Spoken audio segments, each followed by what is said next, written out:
बिस्मिल्लाहिर्रहमानिर्रहीम। Dear student, अस्सलाम वालेकुम। स्टूडेंट, एक्सरसाइज 3.2 ख़त्म हो चुकी है। एक्सरसाइज 3.3 स्टार्ट करने से पहले हम लोग लॉज ऑफ लॉगरिथम करेंगे। तो चलें स्टार्ट करते हैं फर्स्ट लॉ ऑफ लॉगरिथम से। फर्स्ट लॉ ऑफ लॉगरिथम में क्या लिखा गया है कि log of M N to the base A is equal to log of M to the base A plus log of N to the base A. ये prove करना है। तो चलें स्टार्ट करते हैं। राइट साइड से log of M to the base A को हम लोग लेट कर लेते हैं x के equal log m to the base a is equal to x and log of n to the base a is equal to को y let कर लेते हैं। अब स्टूडेंट यहाँ से सेकंड स्टेप में हम लोग क्या करेंगे, इसको एक्सपोनेंशियल फॉर्म में लिखेंगे। एक्सपोनेंशियल फॉर्म में आपको पहले बताया गया किस तरह लिखना है कि बेस यही रहेगी और इन दोनों को आपने रिप्लेस कर देना है। x इस तरफ आ जाएगा और m इस तरफ आ गया, और यहाँ पे भी एक्सपोनेंशियल फॉर्म में कन्वर्ट करें इसे, y इस तरफ आ गया और n यहाँ पे। ये इक्वेशन नंबर 1 और ये इक्वेशन नंबर 2 आ गई आपके पास। अब यहाँ पे स्टूडेंट आपको लॉ में ही आपको गाइड कर दिया गया है कि इन दोनों इक्वेशंस को आपने क्या करना है। तो यहाँ पे देखें m और n मल्टीप्लाई हो रहा है, तो इन दोनों इक्वेशंस को आप लोग मल्टीप्लाई कर दें। Multiply equation 1 and 2। Left side को लेफ्ट साइड से मल्टीप्लाई कर दें, ax डॉट ए वाई, और राइट साइड को राइट साइड से मल्टीप्लाई कर दें। अब यहाँ पे देखें इंडिसेस रूल देखें आप लोग कि बेस एक जैसी हो तो पावर को क्या करते हैं, कंबाइन कर देते हैं।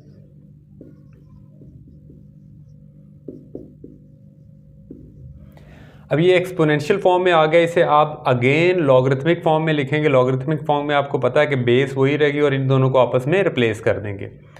तो लॉग ए एम एन इस तरफ आ गया और इस तरफ क्या आ गया जी हमारे पास x प्लस वाई। अब x और y जो वैल्यू लेट की थी वो यहाँ पे पुट कर दें, तो ये प्रूव हो गया आपके पास। Log of M N to the base a is equal to x की जगह पे जो आपने लेट किया हुआ था log of m to the base a plus log of n to the base a। तो ये first law of logarithm prove हो। सेकंड लॉ ऑफ लॉगरिथम की तरफ इसको अब प्रूव करते हैं। देखें जी, ये पहले दो स्टेप तो सेम इसी तरह है जिस तरह पहले फर्स्ट लॉ ऑफ लॉगरिथम में थे, मतलब लेट करें राइट साइड को आप लोग log of m to the base a को x के इक्वल लेट कर लिया और log of n to the base a is equal to को y के इक्वल। सेम उसी तरह जिस तरह इसमें आपने किया है, एक्सपोनेंशियल फॉर्म में लिखें। एक्सपोनेंशियल फॉर्म में लिखेंगे तो यहाँ पे हमारे पास ax is equal to m आ गया और यहाँ पे ay is equal to n। Equation number 1, equation number 2। तो फर्स्ट लॉ में आपको इधर एक गाइड किया गया था कि m और n को मल्टीप्लाई करना है, इन दोनों को मल्टीप्लाई कर दिया था। यहाँ पे ये दोनों क्या हो रहे हैं, डिवाइड। तो आप इक्वेशन 1 को इक्वेशन 2 पे डिवाइड करेंगे। तो लेफ्ट साइड को लेफ्ट साइड पे डिवाइड कर दें और राइट साइड को राइट साइड पे। अब इंडिसेस रूल के मुताबिक जब ये वैल्यू ऊपर जाएगी तो पावर क्या हो जाएगी, माइनस।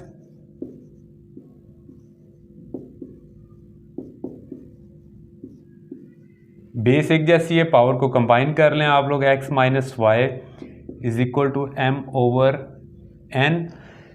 अब ये एक्सपोनेंशियल फॉर्म में लिखा हुआ है, इसे लॉगरिथमिक फॉर्म में लिखें। लॉगरिथमिक फॉर्म में कन्वर्ट करेंगे तो क्या आंसर आएगा, ये देखें जी, log m over n to the base a is equal to x minus y. तो x और y की वैल्यू आप पुट कर देंगे तो ये प्रूव हो गया हमारे पास लेफ्ट साइड राइट साइड की equal. log of m to the base a minus log of n to the base a। तो ये सेकंड लॉ ऑफ लॉगरिथम भी प्रूव हो गया। थर्ड लॉगरिथम में देखें कि आपने प्रूव करना है log of m to the power n और बेस क्या हमारे पास a, और पावर साइड पे आ जाती है तो ये हमारे पास log of m to the base a रह जाएगा। ये आपने प्रूव करना है। तो आपने इसे लेट करना है, राइट साइड को आप लोग x लिख लें, log a m और इसके ऊपर power is equal to x, और राइट साइड में से सिर्फ इसको आप y लिख लें, log a m is equal to y। अब दोनों को आप एक्सपोनेंशियल फॉर्म में लिखें। एक्सपोनेंशियल फॉर्म में मैंने आपको बताया होगा कि जब एक्सपोनेंशियल फॉर्म में लिखते हैं तो बेस यही रहते हैं और इन दोनों को आपस में चेंज कर देते हैं। तो x इस तरफ आ गया और m और इसकी पावर n यहाँ पे ये आ गया। इसी तरह इसको जब आप एक्सपोनेंशियल फॉर्म में लिखेंगे तो हमारे पास a की पावर y और m यहाँ पे आ जाएगा। ये इक्वेशन नंबर 1 और ये इक्वेशन नंबर 2। अब स्टूडेंट आप ये देखें कि यहाँ पे m किसके इक्वल है, ए वाई के इक्वल, तो m की वैल्यू आप इक्वेशन नंबर 1 में पुट कर दें। तो यहाँ पे आ गया A x is equal to M की जगह पे आप ये वैल्यू लिख दें ए वाई और उसकी क्या आ जाएगी पावर। अब ये रूल आप लोगों ने पढ़ा है कि पावर की पावर को आपस में क्या कर देते हैं मल्टीप्लाई। तो यहाँ से आंसर क्या आ जाएगा एन वाई। अब आप देख सकते हैं दोनों साइड पे बेस सेम है, बेस सेम होने की वजह से ये कैंसिल हो जाएगा। तो आपके पास आ जाएगा x is equal to n y.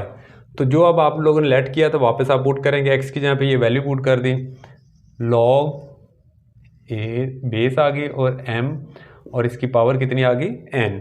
तो यहाँ पे ये n इसी तरह आ गया और y की वैल्यू जो आपने लेट की थी log of m to the base a। तो ये थर्ड थ्योरम भी आपका प्रूव हो गया।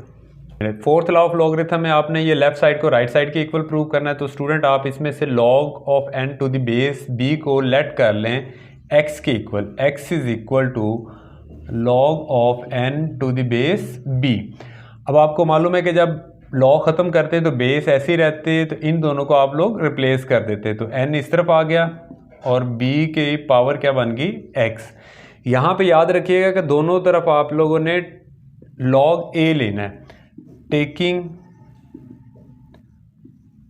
log to the base a on both sides। अब इस साइड पे भी आप log of a log of n to the base a हो गया और इस साइड पे भी आप log a ले लें, log of b x power आ गई और बेस क्या आ गई a। अब थर्ड लॉ ऑफ लॉगरिथम के मुताबिक हमने क्या प्रूव किया कि पावर जो होती है वो साइड पे आ जाती है। तो पावर यहाँ पे x है, x को साइड पे आप लोग लिख लें, x multiply log of b to the base a और x की वैल्यू वापस आप पुट कर दें log of n to the base a, log of n to the base b multiply log of b to the base a। तो ये prove हो गया आपके पास फोर्थ लॉ ऑफ लॉगरिथम भी।